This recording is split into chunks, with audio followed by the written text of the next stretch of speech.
Very good evening to you. This is RT International with me, Kevin Owen. Our top story tonight, the US Vice President blames America's allies for the rise of extremists in Iraq and Syria. Joe Biden has accused Turkey and Gulf nations of being unscrupulous in their pursuit of ousting President Assad by funding terrorists opposed to him. Our Washington correspondent, Ganesh Khan, told Andrew Farmer what was said.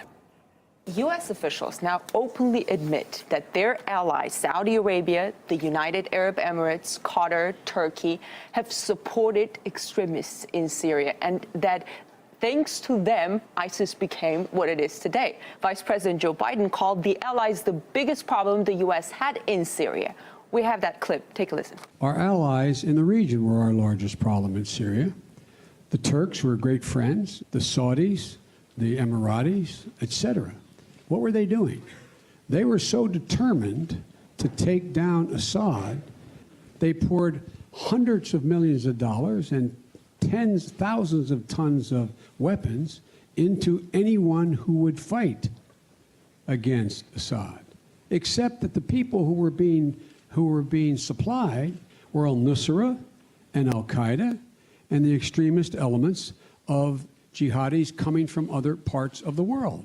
Well, just listening to that, Gani, it does sound like that America has changed its tune markedly. Well, Andrew, in fact, the same Joe Biden just a couple of years ago praised those same allies for the work that they did together to identify the rebels to help in Syria. We have that clip as well.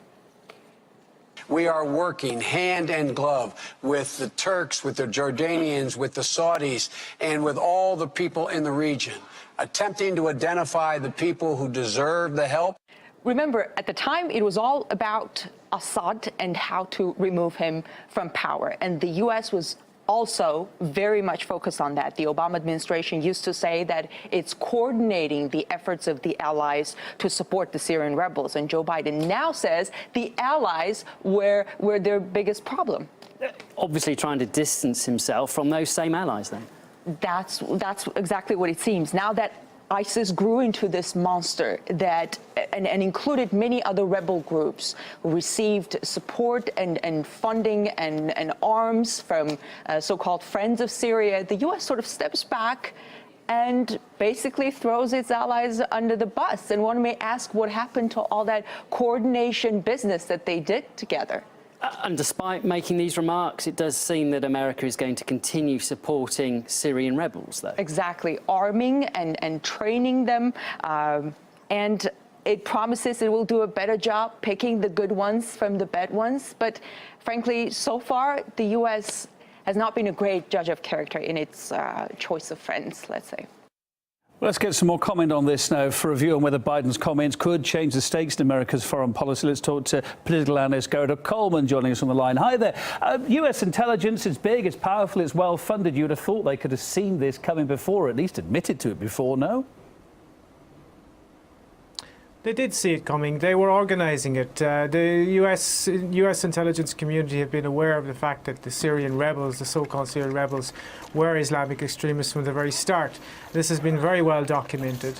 So to say now that that they didn't know that most of the so-called rebels in Syria were actually members of al-Qaeda is complete nonsense. What the US, I think, is attempting to do with these statements is to distance itself from the mess that they've created in the Middle East.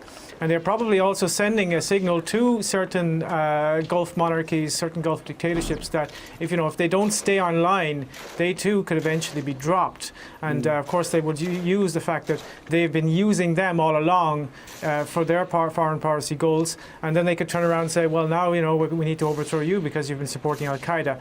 But I think the US and NATO in general are very embarrassed by the fact that it is no longer tenable that there is something like a democratic revolution in Syria, and they're trying to distance themselves from that through these statements. But of course, there's also another factor here that we shouldn't ignore, which is that they're deft dialecticians. In other words, that the chessboard is changing.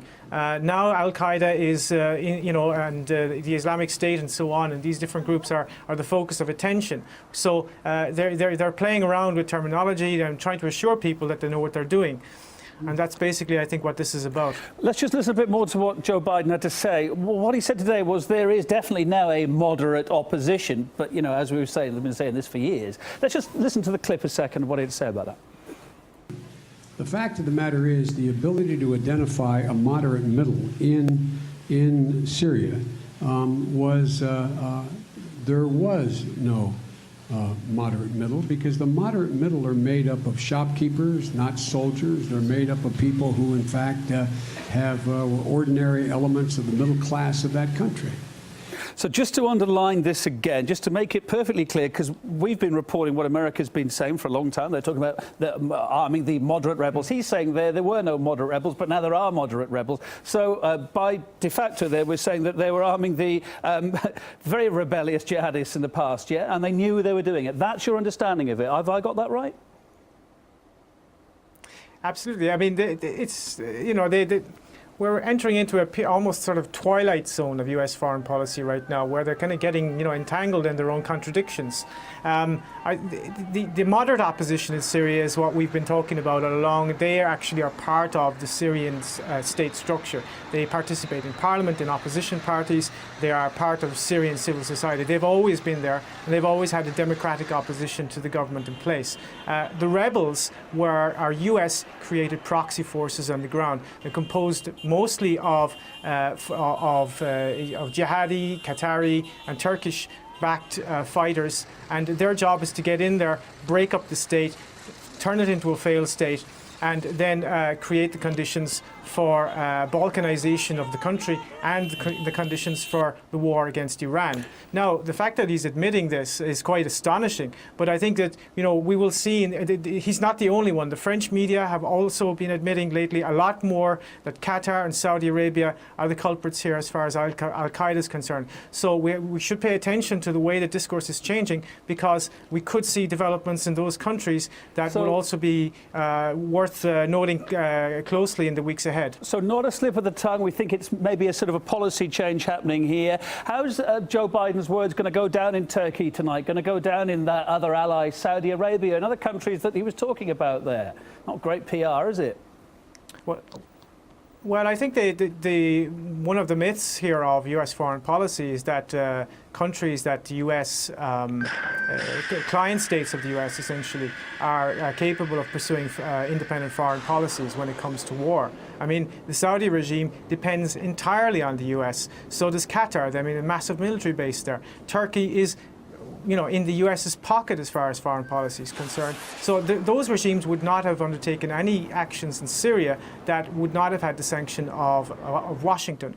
So I think that the US could be sending signals to those regimes that, you know, we're not quite sure if you're still on board for this whole new Middle East project. We're not quite sure if you're really our allies. Remember that the US has a history of changing client regimes. Saddam Hussein was put in power by the US, then he started to disobey US orders or misinterpret them, and he was taken out. There's a whole string of them. You know, I mean, there's a whole string of US client regimes, military dictatorships, neo-fascist dictatorships that served US interests for a long time and then were taken out. So you never know. It could be also related to the fact that the Saudis did express some reservations about their relationship with the United States, and that there was some talk of the Saudis, for example, turning east and hoping to improve relations with China and so on, and perhaps even getting involved in negotiations to do with the Shanghai Cooperation Organization. So there could be other geopolitical factors here at play also. Well, OK, we're keeping a close eye on it. After you tip off there, thanks so much, Gerard Coleman, journalist and political analyst. Appreciate it.